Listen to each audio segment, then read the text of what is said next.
Assalamualaikum warahmatullahi wabarakatuh.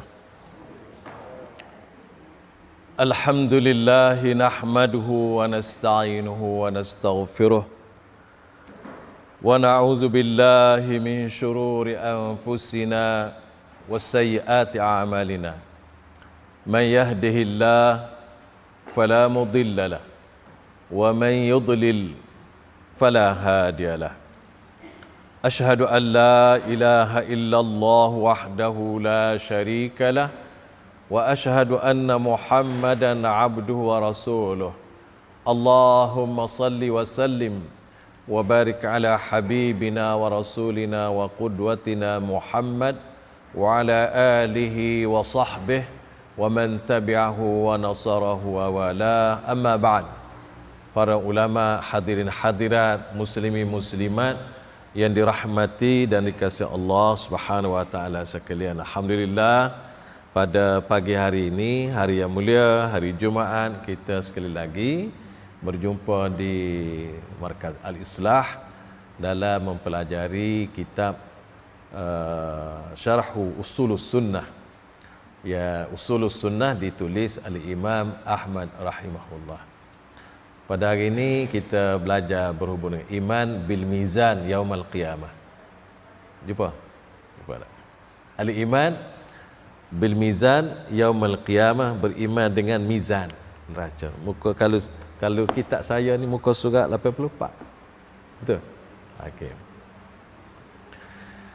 Tuan-tuan sekalian, kita baca dulu.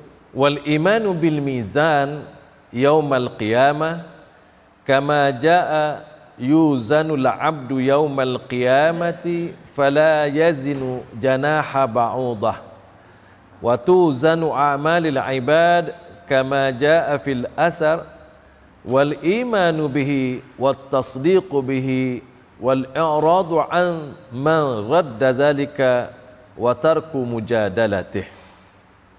Yang bermaksud beriman kepada al-mizan, yakni timbangan pada hari kiamat sebagaimana yang tersebut di dalam hadis, yuzanul abdu yaumal qiyamati fala yazinu janaha ba'udah. Seseorang hamba akan ditimbang pada hari kiamat, maka ia tidak dapat mengimbangi berat sayap seekor nyamuk. Dan juga amalan-amalan para hamba akan ditimbang sebagaimana dalam asar, mengimani dan membenarkan dan berpaling dari orang yang menolaknya serta meninggalkan perdebatan dengannya. Tuan-tuan sekalian, di antara usul as-sunnah, usul as-sunnah ini ialah akidah yang ditulis oleh Imam Ahmad sebagaimana yang wajib dipegang oleh setiap orang Islam berdasarkan sunnatul Rasulullah sallallahu alaihi wasallam, iaitulah al-iman, beriman dengan al-mizan.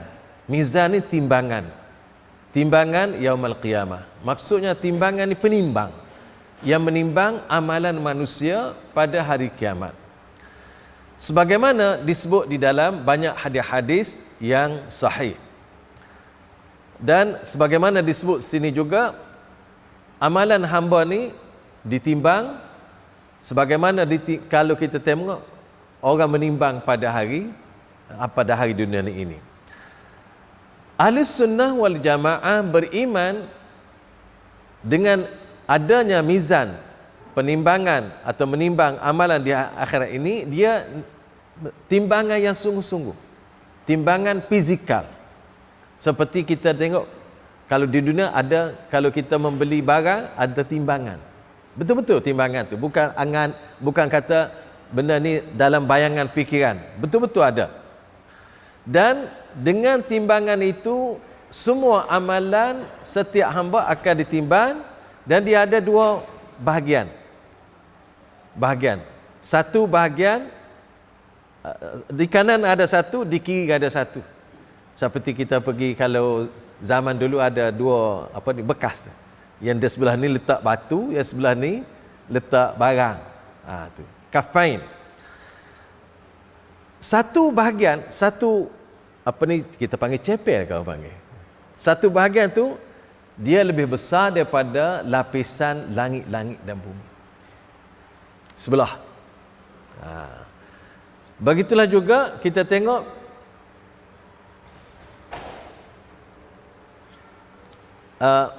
dalam hubungan ini Rasulullah sallallahu alaihi wasallam sebut, innas samawati sab'a wal ardina sab'a law wudi'at fi kaffah wa wudi'at la ilaha illallah fi kaffah rajahat bihin la ilaha illallah. Andai kata mizan ini, langit-langit, 7 langit dan 7 bumi, maksud 7 lapis langit dan 7 lapis bumi, kalau diletak di sebelah satu kafah tu, satu pihak, dan diletak ucapan la ilaha illallah di pihak yang satu lagi, rajahat bihin la ilaha illallah, maka kalimah la ilaha illallah, ucapan la ilaha illallah yang disebut oleh seseorang itu akan lebih berat lagi daripada yang satu lagi tadi, yang seberat 7 lapis langit dan 7 lapis bumi tadi. Itu kedudukan la ilaha. InsyaAllah kita akan baca lagi hadis yang ada berikutnya, dia terang lagi. Jadi di sini nak ceritanya mizan ini betul-betul benda fizikal, hissi, benda yang boleh ditengok, dan dianya sangat besar sebagaimana disebut oleh Rasulullah sallallahu alaihi wasallam. Baik. Apa yang ditimbang ni? Mizan ini, timbangan ni apa yang dia nak timbang?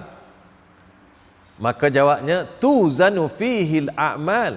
Dia menimbang amalan. Wa yuzanul ashkhas, begitu juga menimbang orang. Fatuzanul a'mal, dan ditimbang amalan, fatakunul hasanah fi kaffah. Kebaikan duduk satu pihak dan sayyi'at duduk pihak yang lain. Siapa yang berat timbangan baiknya, najah wa sa'ada, dia akan berjaya dan bahagia. Wa man khaffat mizan wa hasanatih, siapa yang ringan kebaikannya, wa thaqulat mizanu sayyi'atih, dan berat timbangan buruknya, halak, dia binasa, kecewa, dan tidak ada lagi lah yang baik. Kerana itulah kita tengok di dalam surah Al-Qari'ah, wa amma man khaffat mawazinu fa ummuhu fa amma man thaqulat mawazinu fa huwa fi 'ishatir radiyah wa amma man khaffat mawazinu fa ummuhu hawiyah. Wa ma adraka ma hiya narun hamiyah. Adapun orang-orang yang berat timbangan baiknya, fa huwa fi 'ishatir radiyah, dia hidup dalam kehidupan yang mendapat kenikmatan dan keredaan. Adapun orang-orang yang ringan timbangan kebaikannya dan berat timbangan keburukannya, fa ummuhu hawiyah, maka maknya hawiyah. Dia kembali kepada, disebut hawiyah ni neraka hawiyah, tapi di sini diberi gambaran, maka dia kembali kepada maknya, diberi kepada maknya. Siapa dia? Mak dia, ibu dia. Neraka hawiyah. Wa ma adraka ma hiya, kamu tahu tak apa dia yang dimaksudkan hawiyah itu? Narun hamiyah, api yang sangat panas dan menggelegak. Jadi di sini kita melihat mizan setiap orang ni akan berlaku pada setiap kita, pada setiap insan, tak kira siapa sahaja atas dunia ini. Apabila sampai waktunya, maka amalannya akan ditimbang oleh Allah Subhanahu wa taala. Begitulah juga jasadnya ditimbang oleh Allah Subhanahu wa taala. Tuan-tuan, kita tengok di sini, inilah fahadil, ni dalil sebagaimana juga banyak lagi ayat-ayat Quran yang menunjukkan ada timbangan ni, tapi cukuplah kita sebut satu ayat saja. Ya, ayat ni pun biasa kita baca. Kalau nak sebut ayat lain itu jadi banyak sangat. Jadi dalil ini bahawa amalan ni ditimbang, dan yang baik diletak di sebelah dan yang buruk diletak di sebelah satu lagi. Begitu juga timbangan ini ditimbang orang. Maknanya setiap orang ni akan ditimbang. Dan orang ini ada yang berat, ada yang ringan. Kita kalau tengok di dunia ni, yang berat yang besar lah, yang gemuk, berat lah. Kalau yang kurus, ringan lah, kan? Tapi di akhirat tidak begitu. Ala hasbil amal. Berat dan ringan manusia di akhirat nanti mengikut kedudukan amalan dia di dunia. Apabila amalan dia banyak, baik, timbangan dia berat. Kalau sekiranya timbangan dia ringan, amalan dia baik yang sedikit. Dan dalilnya bahawa orang ini ditimbang masabata anin Nabi sallallahu alaihi wasallam. Mungkin tuan-tuan ada dengar hadis ni ataupun bagaimana, tapi kita baca juga hadis ni supaya kita ni. Masabata anin Nabi sallallahu alaihi wasallam annahu kana jalisan wa haulahu ba'du ashabihi wa amamahum Abdullah bin Mas'ud as-sahabil jalil. Fakashafatir rih wa an saqai Abdullah bin Mas'ud. Fadhahika as-sahabah. Faqala an-nabi sallallahu alaihi wasallam mimma tadhakun. Qalu min diqqati saqaihi ya Rasulullah wa kana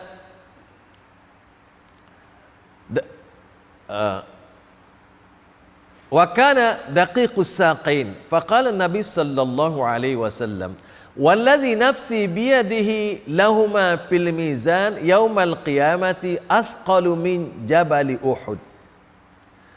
فقال النبي صلى الله عليه وسلم عن ساقي بن مسعود الدقيقتين لهما في الميزان أثقل من جبل أحد. فما الذي ثقلهما؟ العمل الصالح. Ni tuan-tuan, boleh jadi kita baru dengar hadis ni ataupun telah dengar dah, tak apa. Maksudnya sekarang kita tahu dah amalan kita ditimbang. Rupa-rupanya bukan amalan sahaja, tuan amalan itu pun juga ditimbang. Ini berdasarkan hadis yang diriwayatkan oleh daripada Nabi sallallahu alaihi wasallam. Apabila maksudnya Nabi SAW pada satu hari duduk-duduk bersama para sahabatnya, dikelilingi oleh para sahabatnya. Dan di depan Rasulullah itu ada sahabat Nabi bernama Abdullah bin Mas'ud.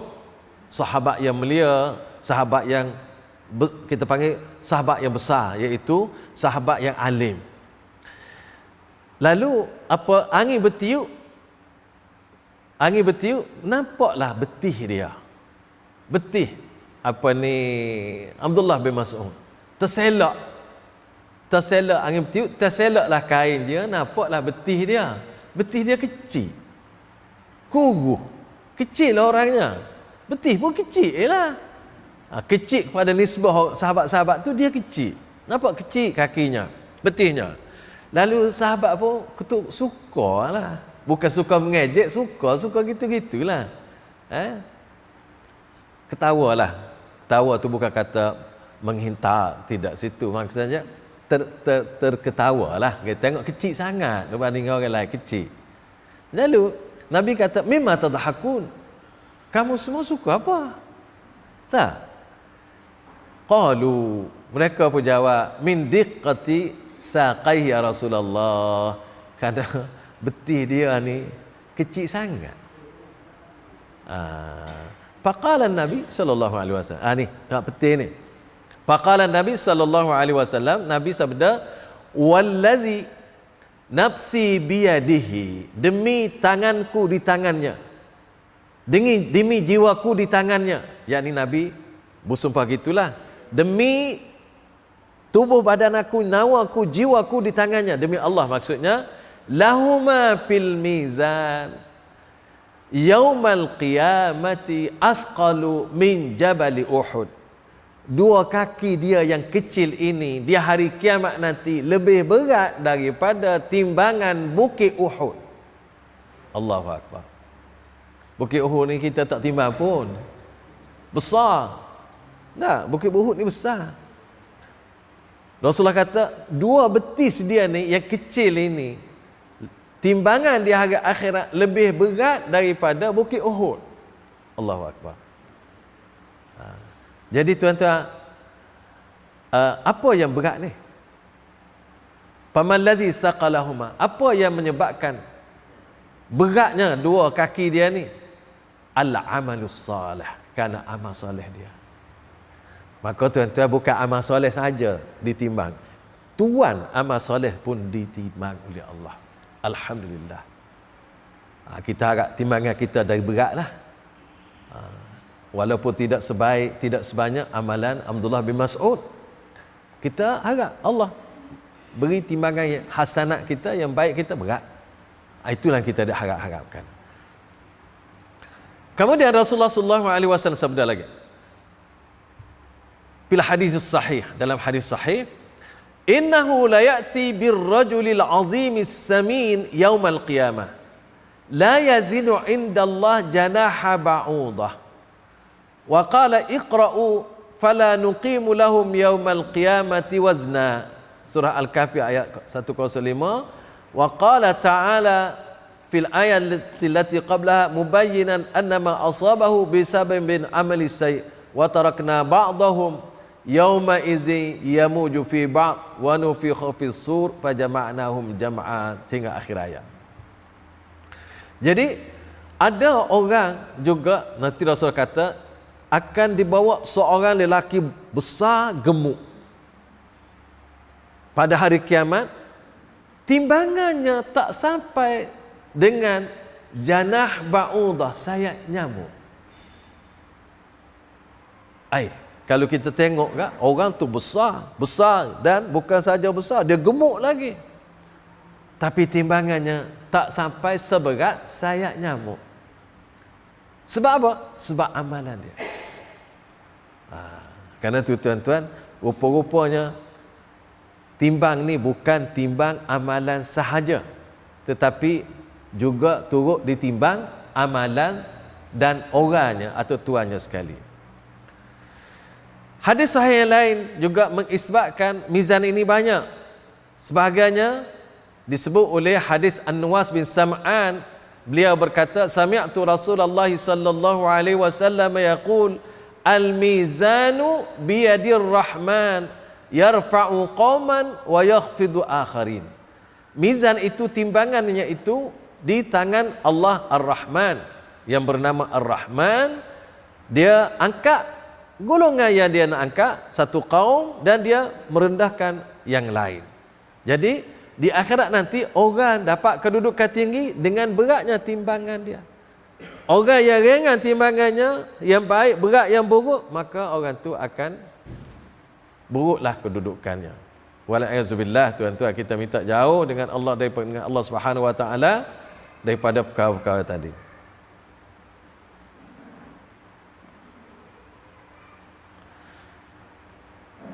Dalam hadis yang lain, Rasulullah sallallahu alaihi wasallam nak sebut lagi, mizan ni suatu perkara yang tetap ada dan juga dianya besar, sebagaimana diriwayatkan oleh Al-Bukhari dan Muslim pada kitab sahih kedua-duanya, daripada Abu Hurairah, daripada hadis Abu Hurairah radhiyallahu anhu, bahwa baginda sallallahu alaihi wasallam bersabda, kalimatani khafifatani 'alal lisan thaqilatani fil mizan habibatani ila rahman subhanallah wa bihamdihi subhanallahil azim.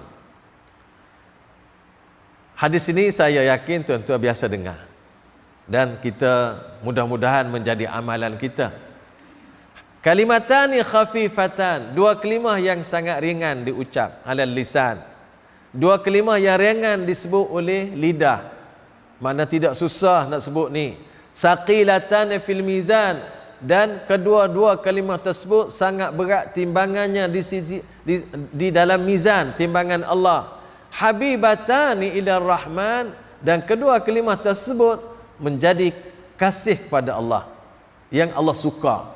Dua kalimah yang disukai oleh Allah, dikasihi Allah, iaitu subhanallah wa bihamdih subhanallahil azim. Subhanallah wa bihamdihi, maha suci Allah dan pujiannya, subhanallahil azim, maha suci Allah yang maha agung. Dalilnya sini saqilatani fil mizan. Maknanya dua kalimah ini memberatkan timbangan mizan. Macam mana berat, tuan-tuan? Berat ni, berat sangatlah. Kita tengok hadis lain. Hadis yang bitaqah disebut awal tadi. Dalilnya juga hadis bitaqah, iaitu hadis masyhur diriwayatkan oleh Imam Ahmad, Tirmizi, Ibnu Majah daripada Al-Lais bin Sa'ad, dan sanadul hadis sahih. Dan hadis ini merupakan harapan kepada orang yang melakukan maksiat. Hadis yang menjadi sandaran harapan kepada orang yang melakukan kesalahan-kesalahan di dunia ini terhadap Allah Subhanahu wa taala. Nas hadisnya bunyi, Ani bin Abdullah bin Amr bin Al-As qala qala Rasulullah sallallahu alaihi wasallam, Inna Allaha yastakhlisu rajulan min ummati ala ru'usil khalaiq yawmal qiyamah fayunsharu alaihi 99 sijillan kullu sijillim maddul basar sayyi'at summa yaqul lahu atankiru min hadha syai'a azlamatka katabatu yal hafizun faqala la ya rab fayaqul alaka uz aw hasanah fayabhatur rajul fayaqul la ya rab fayaqul bala inna laka indana hasanah wahidah la zulmal yawma alaik fatukhraju lahu bitaqatun fiha ashhadu an la ilaha illallah wa anna muhammadan abduhu wa rasuluh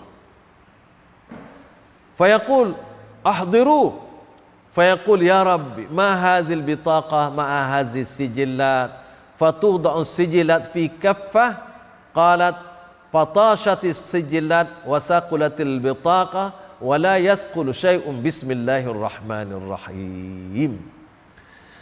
Maksud dia, Allah nak selesaikan salah seorang umatku di depan khalayak ramai pada hari kiamat. Lalu dibawa 99 daftar amalan dia. Satu-satu daftar amalan dia sejauh mata memandang. Allahu Akbar, besar. Semuanya buruk. Bukan satu, 99. Satunya sejauh mata mana? Madul basar. Allahu Akbar. Tak boleh nak kira berapa dia tulis. Berapa banyak? Wallahu Akbar. Nak cerita dah banyak sangatlah. Bagaimana kalau 99? Lalu Allah bertanya kepada dia, Atunkiru min hadza syai'a? Adakah apa-apa yang ditulis di dalam ni engkau nak bantah? Supaya bercara dalam mahkamah lah. Ada nak bantah tak? Ditanya lagi, adakah penulis aku, yakni para malaikat yang mencatat tu, telah melakukan kezaliman terhadapmu? Tanya. Pasal tepat hari akhirat ni tepat perbicaraan dengan adil. Tanya. Lalu menjawablah. Jawab orang tadi, la ya Rab, tak ada ya Allah. Semuanya betul belaka, semuanya tidak ada komplain. Terima. Fayaqul, lalu Allah bertanya dia, alaka uzur? Adakah kamu ada excuse tak? Alaka uzur ni kalau saya terjemah dalam bahasa mudah tuan-tuan, ada excuse tak? Ada orang kata apa? Kecuali ke apa, makna nak minta maaf ke apakah? Atau kamu ada satu kebaikan tak? Fayaqul la ya Rab, tak ada. Tak ada apa-apa. Baik. Fayaqul, Allah berkata, bala, innalaka indana hasanah wahidah. Ya, kamu di sisi kami, kata Allah, ada satu kebaikan. Hasanah wahidah, satu sahaja kebaikan. La zulmal yawma alaik, pada hari ini kamu tidak akan dizalimi. Fatukhraju lahu, lalu dikeluarkan bitaqatun fiha. Lalu dikeluarkan satu kad yang disimpan, yang ditulis kebaikan tadi. Apa dia yang ditulis di kad tadi? Asyhadu an la ilaha illallah wa anna Muhammadan abduhu wa rasuluh. Tu pernah dia kata. Fayaqul ahdiru. Lalu Allah kata, bawa mai. Fayaqul, lalu orang tu kata, ya Rabb, ya Allah, ya Tuhanku, ma hadhil bitaqah ma'a hadhihi sijillat. Apalah ada pada bitaqah yang sekecil ini berbanding dengan 99 daftar kesalahan-kesalahan saya. Fatuda'u sijillat fi kaffah. Lalu diletak sijilat tadi, semua catatan amalan 99 tadi di satu bahagian. Kemudian qalat, dan diletak bitaqah tadi di satu bahagian. Dia ada dua bahagian tadi. Fatashatis sijillat, lalu terangkatlah semua amalan, surat-surat yang ditulis amalan terangkat mana jadi ringan. Wasaqulatil bitaqah, dan bitaqah tu yang berat. Sekali kata, tapi jadi berat. 99 tadi naik jadi ringan, hak ni jadi berat. Wala yathqalu syai'un bismillahirrahmanirrahim. Tidak ada suatu pun yang lebih berat daripada ucapan bismillahirrahmanirrahim. Allahu akbar. Tuan-tuan, bitaqah tadi, apabila bitaqah tadi berat, najah, orang tu pun lepas daripada seksa, azab, dia berjaya. Qala Allah Subhanahu wa ta'ala, faman thaqulat mawazinu faulaika humul muflihun. Siapa jua yang berat timbangannya, maka orang itulah orang yang berjaya. Inilah hadis yang menjadi sandaran harapan kepada orang yang melakukan maksiat. Jangan kita putus harap walaupun sebanyak mana maksiat. Allah tetap membuka ruang untuk mendapat keampunan. Tuan-tuan, kita kena sampai kepada, kita dah tahu, dan insya-Allah kita sampai kepada masyarakat kita. Sebanyak mana orang buat maksiat, jangan putus harap dengan Allah. Sebanyak mana orang buat maksiat, Allah membuka pintu taubat. Sebanyak mana pun, besar mana pun dosa, Allah tetap membuka pintu keampunan. Duk nanti bila nak mohon ampun.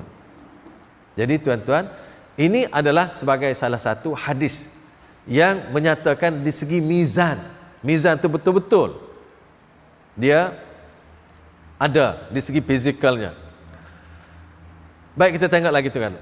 Bagaimana seorang laki-laki tadi berjaya lepas dan masuk ke syurga walaupun perbuatan buruknya, maksiatnya banyak. 99 surat amalan yang satu-satunya sebesar sejauh mata memandang. Tidakkah semua kita mengucap yang sama? Dan setiap orang Islam mengucap asyhadu an la ilaha illallah wa anna Muhammadan abduhu rasuluh. Tidakkah begitu?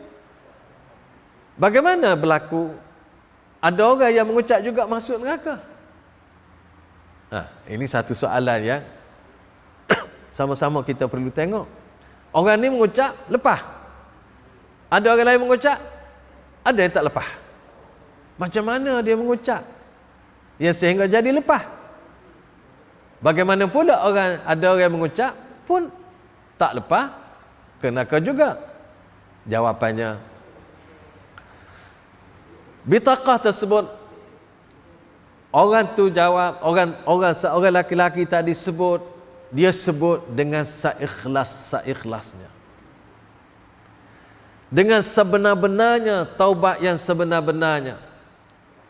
Boleh jadi dia ucap ucapan tersebut ketika dia akhir dengan kematiannya, dan dengan taubatnya dan dia kata dengan ikhlas dan penuh hatinya dengan kasih dan cinta kepada Allah dan penuh hatinya dengan iman dan tidak lagi lupa kepada Allah, boleh jadi berbeza dengan orang lain. Orang lain mungkin juga dia ucap tetapi tidak ikhlas, ucap tidak bertaubat, ucap tidak beriman yang sepatutnya dia beriman. Oleh kerana itulah apabila seseorang itu berkata la ilaha illallah, asyhadu an la ilaha illallah wa asyhadu anna muhammadan abdu rasuluh, dia ucap dengan ikhlas, tinggal semua syubhat. Begitu juga ikhlasnya, tauhidnya kukuh kuat, dan dengan itu Allah Subhanahu wa taala menerima taubatnya, menerima ucapannya walaupun dia ucap sekali.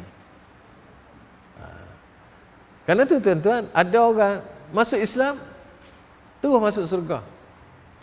Kalau kita baca dalam hadis sebut, orang tu masuk Islam, sembahyang pun tak sempat lagi, apalagi puasa zakat lain, tak sempat. Apabila masuk Islam, dipanggil untuk pergi berjihad. Pergi berjihad, mati masuk surga. Macam-macam tuan-tuan, Allah Subhanahu wa taala. Begitulah juga kalau kita ingat balik yang hadis sebut, yang orang bunuh orang 99 orang tu kan. Ni hadis ni masyhur. Bunuh orang 99 orang. Dan nak bertaubat. Pergi tanya seorang ahli ibadat. Apabila tanya ahli ibadat, bolehkah saya nak taubat, saya ni bunuh 99 orang ni? Satu kurang ni daripada 100. Jawab dia tak boleh. Tak boleh, percukup lah 100. Dia percukup. Macam mana dah tak boleh? Ala-ala tak boleh. Percukup bergenap 100. Tu tuan-tuan, hadis Rasulullah sebut kan. Kita ingat cerita tu. Pergi juga pula tanya orang alim. Pergi tanya orang alim tadi, oh boleh.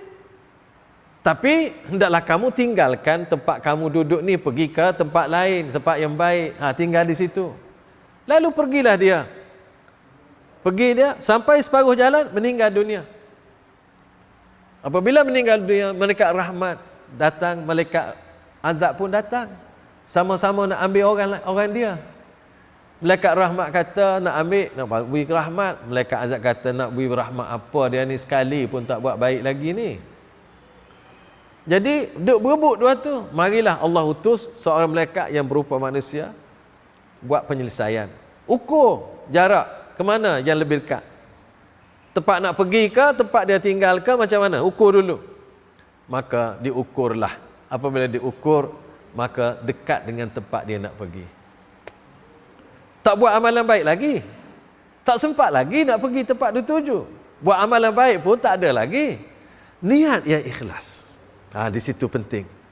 Niat yang ikhlas itu membuatkan seorang itu boleh hapus semua dosanya yang besar-besar. Kerana bertaubat as-sadiq, taubat yang sejujurnya dengan Allah Subhanahu wa taala. Kerana itu bagi Allah Subhanahu wa taala, walau sebesar mana hamba dia buat dosa, tetapi dia tetap membuka pintu kembalinya seseorang itu walaupun besar. Hatta dosa syirik Allah terima kalau bertaubat. Hatta dosa syirik Allah terima kalau bertaubat. Allah tidak pernah tutup pintu taubatnya kecuali kepada orang yang sedang nazak. Itu tak lah. Ataupun ketika matahari keluar daripada belah timur. Maksudnya peluang bertaubat sangat besar, dan taubat itu adalah penyelesaian kepada keadaan kehidupan manusia di dunia ini, tuan-tuan.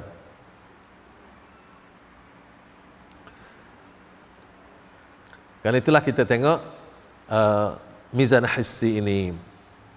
Kemudian cuba tuan-tuan tengok dalam kitab tuan-tuan, muka surat 85. Wa nada'ul mawazin al-qist li yaumil qiyamati fala tuzlamu nafsun syai'a wa in kana mithqala habbatin min khardalin ataina biha wa kafa bina hasibin. Ni Kami akan memasang timbangan yang tepat pada hari kiamat, maka tiadalah dirugikan seseorang barang sedikit pun, dan jika amalan itu hanya seberap biji sawi pun, pasti kami mendatangkannya pahalanya, dan cukuplah kami sebagai pembuat perhitungan. Surah Al-Anbiya ayat 47. Jadi tuan-tuan, ini Allah Subhanahu wa taala sebut lagi. Kemudian selain daripada itu, kita tengok hadis yang berikutnya, ma min syai'in yudha'u fil mizan athqalu min husnil khuluq. Tiada sesuatu yang ditimbang yang lebih berat daripada akhlak budi pekerti yang baik. Jadi budi pekerti yang baik ni tuan-tuan boleh ditimbang, akan ditimbang oleh Allah. Macam mana Allah timbang? Wallahu alam. Itu kita tidak perlu soal. Perkara ini Allah kata begitu, Rasulullah sebut, kita apa kata. Begitu juga bukan akhlak yang baik saja, salat, zakat, haji, semuanya ditimbang. Ditimbang sebagai suatu benda yang diletak di atas neraca Allah Subhanahu wa taala. Jadi tuan-tuan, itulah yang kita tengok al-mizan pada hari kiamat itu sangat besar, dan sangat kita harap kita termasuk di kalangan orang-orang yang dapat timbangan yang banyak, yang berat di hari akhirat nanti. Itu perkara yang perkara yang ke-16. Kita pergi kepada perkara ayat yang ke-17. Wa anna Allah Ta'ala yukallimul ibada yaumal qiyamati laisa bainahum wa bainahu tarjuman wal imanu bihi wat tasdiqu bih. Perkara 17, maksudnya Allah akan mengajak bicara hambanya. Mengajak bicara ni bercakap dengan hamba-hambanya pada hari kiamat tanpa ada penterjemah antara mereka dengannya, dan kita wajib mengimani dan membenarkannya. Tuan-tuan, di sini Allah Subhanahu wa taala, di sini disebut oleh Imam Ahmad, dan antara prinsip sunnah atau keimanan kita ialah beriman bahawa Allah Subhanahu wa taala akan bercakap dengan semua hambanya pada hari kiamat, dan tidak ada di antara Allah dengan hambanya penterjemah. Tuan-tuan boleh faham penterjemahnya? Orang tolong menterjemah, tak ada.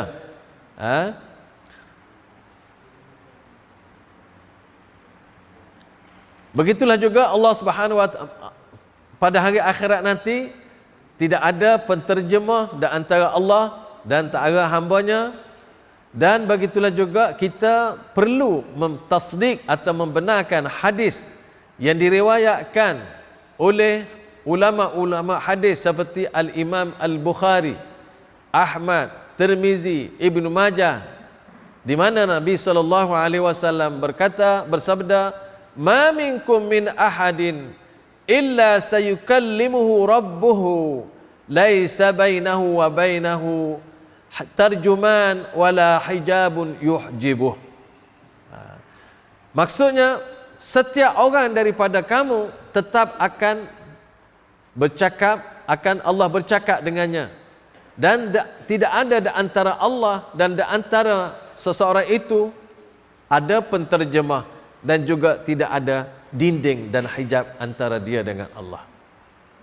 Makna di akhirat nanti setiap orang akan dipanggil oleh Allah dan bercakap dengan dia direct. Kalau orang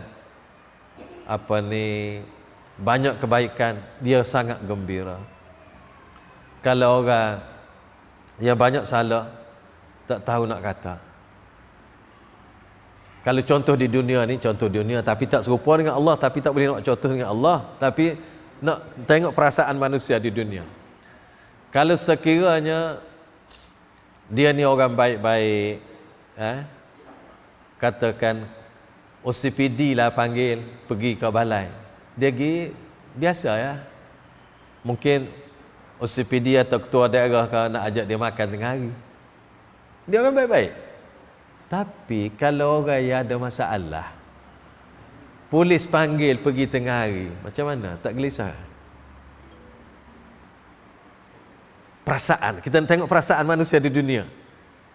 Tuan-tuan, perasaan itu dahsyat lagi apabila dia ada di akhirat.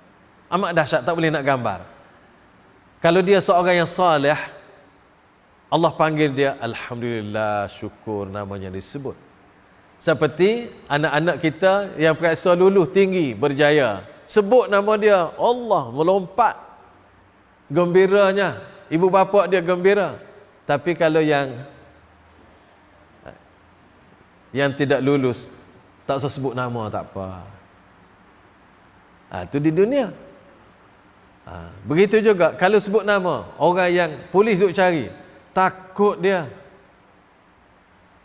gelibat, bukan polis lagi, gelibat, dah nak lari dah. Itu yang sepak orang cekuk tu, sebab dia duk takut, selalu takut, duk bimbang. Bukan polis lagi, dia kata polis dah. Enggak, sekarang ni pakaian nak serupa polis ni ramai juga, tuan-tuan. Dengan imigrasinya, customnya. Tengok custom pun lagi. Custom kata, kenapa lagi pada saya? Awak bawa barang kena cukai kan? Tak, kenapa lagi? Jadi dia pun syak lah. Apabila kita tak bawa barang salah, apa dia takut kepada custom? Apa dia takut kepada immigration ni? Kita tak salah. Apa dia takut kepada? Lalu je lah. Tapi apabila dah, kalau bawa kereta lesen tak ada, kereta pun tayar pun bunga tak ada, asap pun kuat, lalu situ ada blok polis pun ada skater pun ada, JPJ pun ada, banyaklah kena tanya ya. Gementar jugalah jiwa tu. Nak tak pergi kena pergi sangkut. Gitulah tuan-tuan, ini gambaran kita di dunia. Tapi kalau gambar itu kita ambil letak di akhirat, lebih dahsyat dan tidak boleh nak bayangkan bagaimana di dunia, bagaimana berlaku nanti.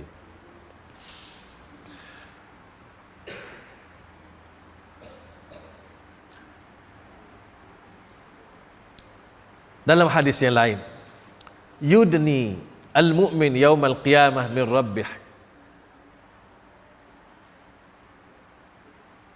dihampirkan seseorang mukmin itu dengan Allah di hari akhirat, dan Allah tutup keaibannya. Tuan-tuan, Allah Subhanahu wa taala atas dunia ni ada hamba-Nya mukmin. Di hari akhirat nanti Allah dekat dengan dia, didekatkan, dan Allah beritahu dia, di dunia dulu kamu buat salah, aku tutup keaiban. Orang pun tak tahu, dia yang tahu. Sebelumnya Allah Subhanahu wa taala tahu. Fala yafdah. Wa hadza min sitrillahi 'alal mu'min. Lalu Allah Subhanahu wa lalu disebut, Allah sebut dia dengan beberapa kesalahan di dunia. Lalu ditanya oleh Allah, alam taf'al kaza? Alam taf'al kaza? Alam taf'al kaza? Fayaqul ya Rabb, bala ya Rabb.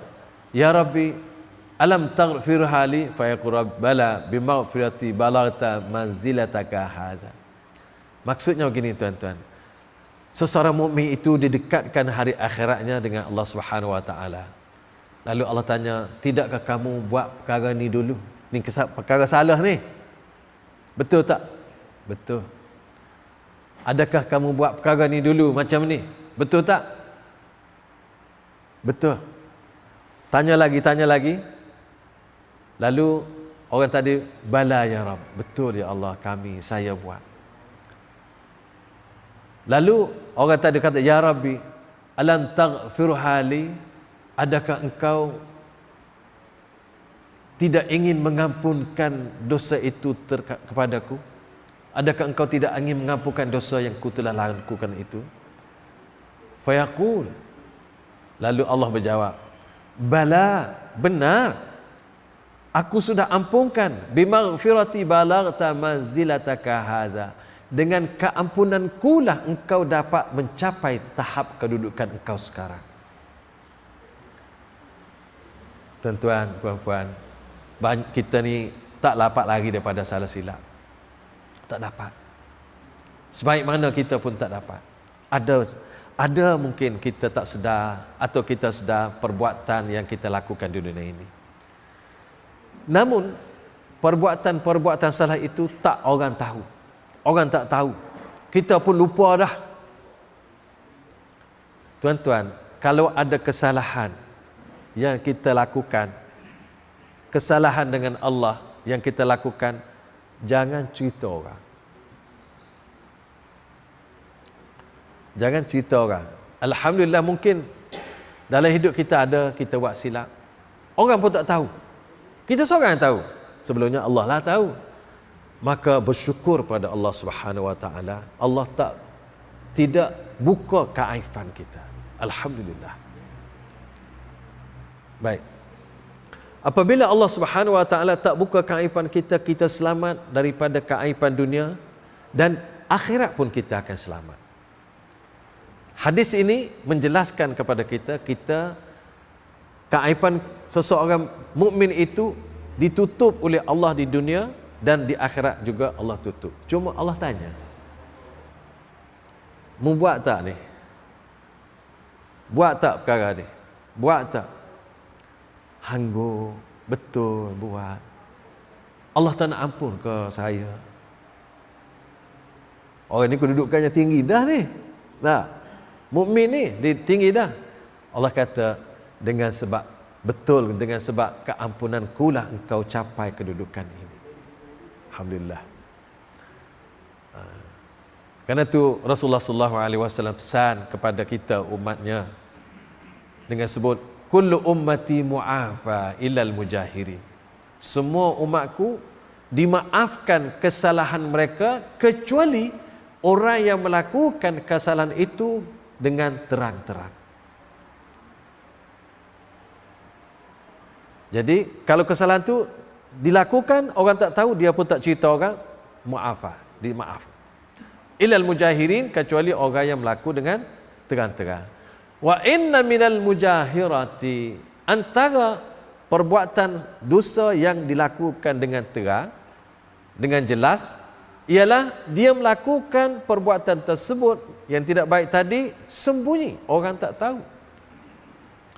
Tetapi dia cerita kepada orang dengan bangganya. Dia jumpa kawan dia, oh semalam aku buat sekian-sekian. Kalau dia buat malam tadi. Kalau buat siang, pada waktu malam dia jumpa dengan kawannya, dia menceritakan, orang kata berbangga dirilah dengan perbuatan yang tidak baik tadi. Ini adalah melakukan perbuatan dosa secara terang-terang, walaupun dia telah buat tadi sendiri, orang tak tahu. Termasuk juga orang berlaku dengan terang.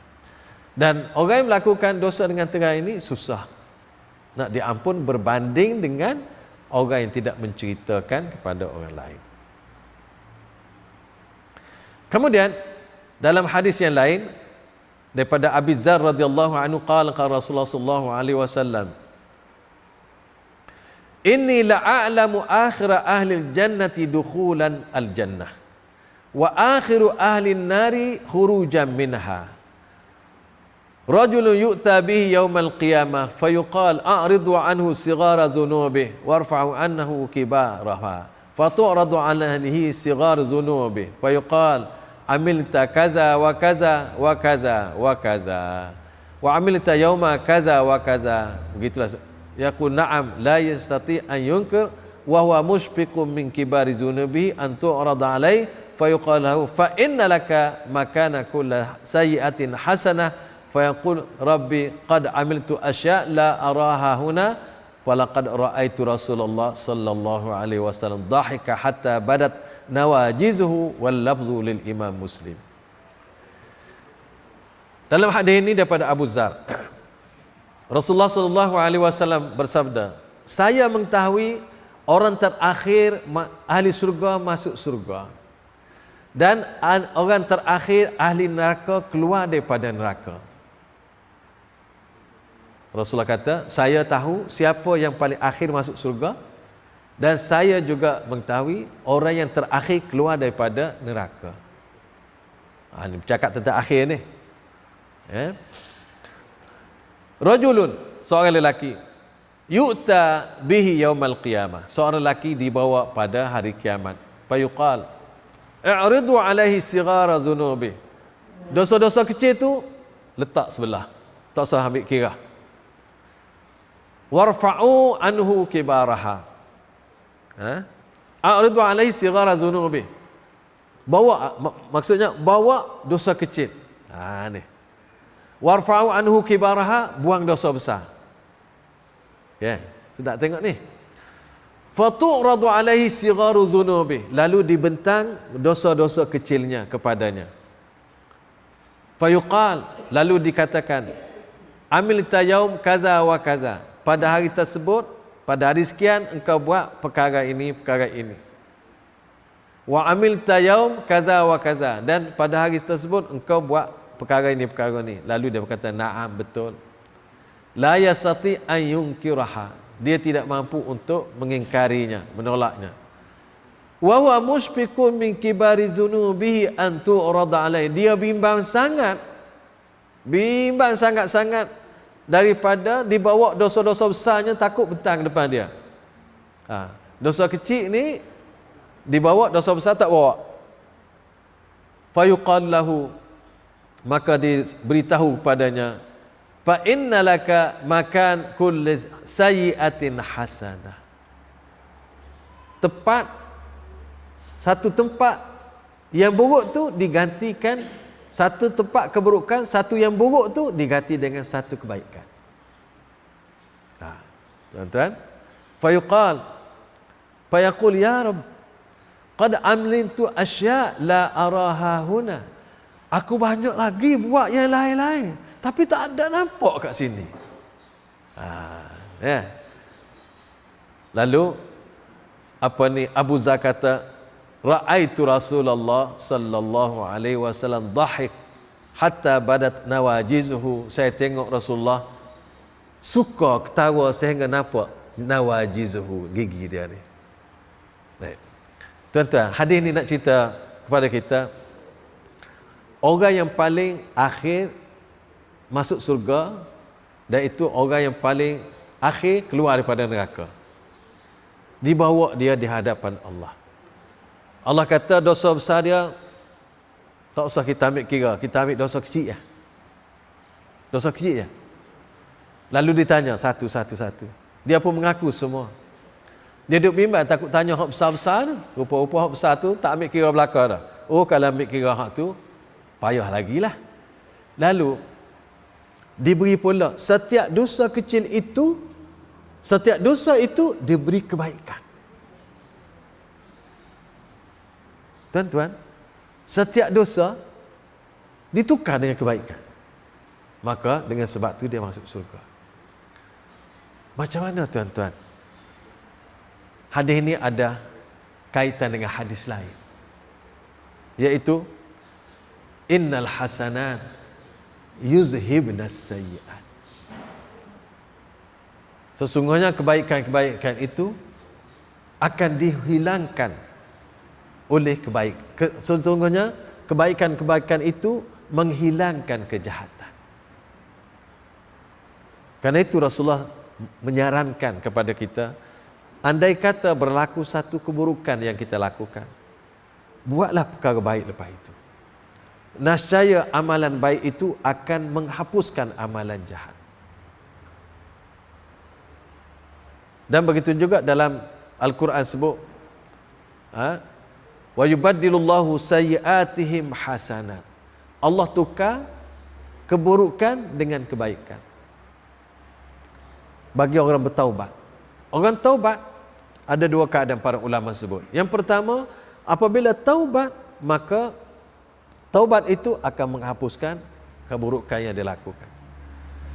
Pendapat yang kedua saya duk tengok, ulama menyebut Allah Subhanahu wa taala bukan sahaja menghilangkan keburukan, tetapi dia meletakkan di tempat keburukan itu hasanat, kebaikan. Alhamdulillah. Ini kemurahan Allah. Sebab apa? Sebab dia bertaubat. Apabila bertaubat, Allah beri ganjaran pula kepada dia. Tempat dosa tadi ditukar, dibuang dosa, bukan dihapus sekadar apa, diberikan pahala tempat tu. Alhamdulillah. Jadi kedua-dua pendapat tadi adalah sangat baik untuk kita renungi dan kita jadi pendorong kepada kita untuk kita bertaubat. Jadi tuan-tuan, kalau kita tengok di sini, kita melihat bahawa Allah Subhanahu Wa Taala telah menerangkan kepada kita bahawa di hari akhirat nanti tidak ada penterjemah di antara seorang manusia dengan Allah Subhanahu Wa Taala. Saya rasa tuan-tuan setakat itu dulu insya-Allah pada hari ini, dan insya-Allah kalau kita ada masa dan akan dapat bertemu, kita akan sambung beriman wal imanu bil khawd, beriman dengan kalam Rasulullah sallallahu alaihi wasallam. Jadi tuan-tuan, inilah di antara, kalau kita sebut wal iman bil khawd dan semua sekali beriman, maksudnya kita kena yakin dengan, ya sila.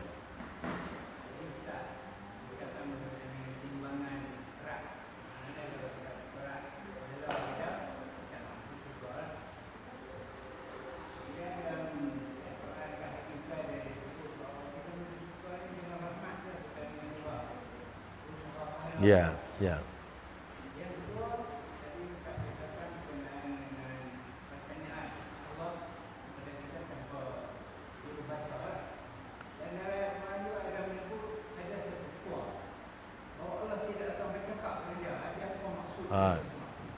Ya, terima kasih. Yang pertama tadi kita masuk surga dengan rahmat, bukan dengan amalan. Betul. Kita semua, hatta Rasulullah SAW sendiri menyebut, aku pun masuk surga dengan rahmat Allah, bukan dengan amalan. Amalan ni sebagai asas saja, sebagai penyebab saja. Tapi nak masuk dengan amalan tu memang tak padan, tak mampulah. Tak ada apa-apanya amalan kita ini, walaupun diberi ganda yang begitu banyak, namun itu sebagai syarat untuk ke surga.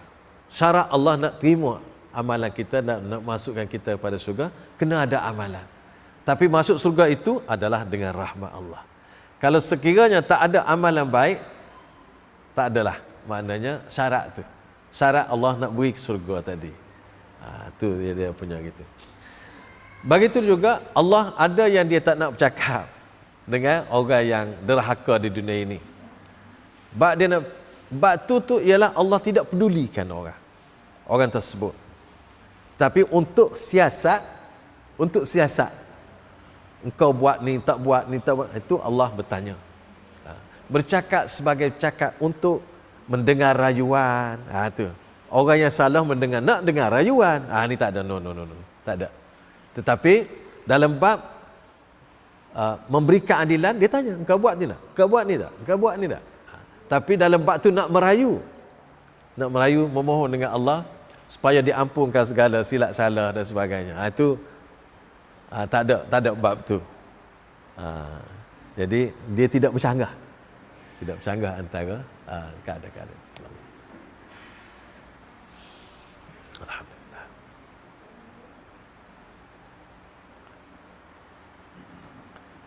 Kalau tak ada, ada apa-apa nak sebut, nak tanya?